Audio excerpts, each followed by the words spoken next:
अरे बीवी के आते ही तेरे तो सुर बदल गए। अगर ये दुकान जाने लगी तो गांव में क्या इज्जत रह जाएगी हमारी है?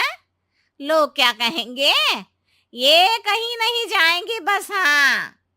माँ के आगे और कुछ बोले बिना विकास वहां से चला जाता है और सास शिल्पा को घर के कामों में लगा देती है। उसी रात विकास और शिल्पा साथ बैठकर बातें कर रहे होते हैं। मम्मी ऐसा क्यों सोचती हैं कि औरतें कुछ नहीं कर सकती और उन्हें लोगों की इतनी चिंता क्यों है?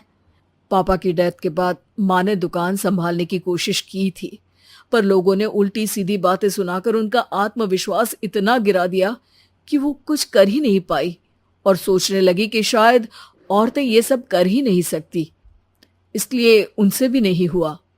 लोगों की यही तो दिक्कत है, उन्हें अपने से ज्यादा दूसरे की जिंदगी में स्वाद आता है। वैसे लोग जिनसे डरते हैं ना, उन्हें ही तोड़ने की कोशिश करते हैं। आप फिक्र मत करो, मम्मी की सोच बदलने का तरीका है मेरे पास। और अगले ही दिन से शिल्पा अपनी सास की सोच बदलने और लोग क्या कहेंगे के डर को खत्म करने की जद्दोजहद में जुट जाती है। मम्मी आपको पता है, गीता बबीता, अरे जिनके ऊपर दंगल फिल्म भी बनी है। मैं फिल्म बिल में नहीं देखती। हाँ। वो हरियाणा की लड़कियां हैं, दोनों रेसलर हैं। उन्होंने जब ये शुरू किया था ना, तो लोगों ने बहुत बातें बनाई, बुरा भला बोला, मजाक भी बनाया, लेकिन उन्होंने ना किसी की सुनी, ना अपने ऊपर से विश्वास खोया और ना ही हार मानी। और देखो आज किस मुकाम पर है। अरे तो ये सब मुझे क्यों सुना रही है? हाँ। नहीं नहीं, बस ऐसे ही, हमें अपने आसपास की खबरें तो रखनी चाहिए ना। ऐसा कहकर शिल्पा अपनी सास को सोच में डालकर वहां से चली जाती है। अब शिल्पा हर दिन दुनिया के अगेंस्ट अपनी हिम्मत से सक्सेसफुल बनने वाली लड़कियों की कहानी अपनी सास को सुनाने लगती है। इसी तरह कुछ समय बीत जाता है। और माँ, आजकल बहुत चुप चुप रहती हो, सब ठीक तो है ना? बस कुछ सोचती रहती हैं, इसीलिए ज्यादा बोल नहीं पाती।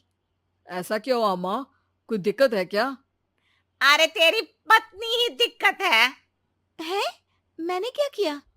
अरे रोज मुझे कुछ समझाने के मकसद से एक नई कहानी सुनाती है, पर खुद नहीं जानती कि मुझे सब पहले से पता है। हाँ। तो फिर दिक्कत क्या है माँ? लोग क्या कहेंगे? अरे उनका तो काम ही है कुछ ना कुछ कहना। आप ये सोचो कि उन्हें नजरअंदाज करके हम साथ मिलकर किस ऊंचाई पर पहुंच सकते हैं। बेटे और बहू की बातों से सोच में पड़ी माँ वहां से चली जाती है। अगली सुबह सबसे पहले तैयार सास आवाज लगाकर बेटी और बहू को बुलाने लगती है। अरे कहाँ सोते पड़े हो दोनों? किसी को घर में कोई काम नहीं है क्या? हाँ। सास की आवाज सुन शिल्पा भागती हुई कमरे से बाहर निकल आती है, जिसके पीछे विकास भी बाहर आ जाता है। मम्मी, आप इतनी सुबह तैयार होकर कहाँ जा रही हैं? अरे किसी नई शुरुआत से पहले भगवान का आशीर्वाद बनता है या नहीं?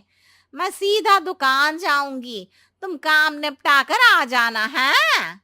सास की बात सुन शिल्पा और विकास खुशी से फूले नहीं समाते। ये हुई ना मेरी माँ वाली बात। पूरा परिवार मिलकर दुकान पर काम करने लगता है, जिसमें विकास और उसकी माँ दुकान संभालते हैं, तो शिल्पा काम को ऑनलाइन डाल शहर और इंटरनेट का काम संभालने लगती है, जिसे देख गांव में लोगों के बीच गॉसिप शुरू होते देर नहीं लगती। और क्या विकास भाई, अकेले काम संभल नहीं रहा था तो नौकर रख लेते। और तो को यहाँ लाने की क्या जरूरत थी? इन्हें घर में जो काम बोलो वो तो सही से करती नहीं, यहाँ आकर तो तुम्हें डुबा ही देंगी। अरे भाई साहब, अगर आपके घर की औरतें सही से काम नहीं करती ना, तो हमें उससे कोई लेना देना नहीं।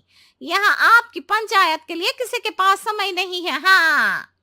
करारा जवाब सुन बातें सुनाने आए लोग मुंह लटकाए उल्टे पैर वापस चले जाते हैं। वाह मम्मी, ये तो अब दोबारा कभी भूल कर भी यहाँ नहीं आएंगे। I am so proud of you. अरे बहुत हुआ। हाँ, काम पर लगो, चलो। तीनों आपस में काम बांटकर अपने अपने काम पर लग जाते हैं। इसी तरह दिन दिनों के साथ महीने बीतते हैं। जिसमें शिल्पा की पढ़ाई, विकास की मार्केट स्किल और सास की फाइनेंशियल मैनेजमेंट से उनकी दुकान बहुत अच्छा बड़ा बिजनेस बन जाता है।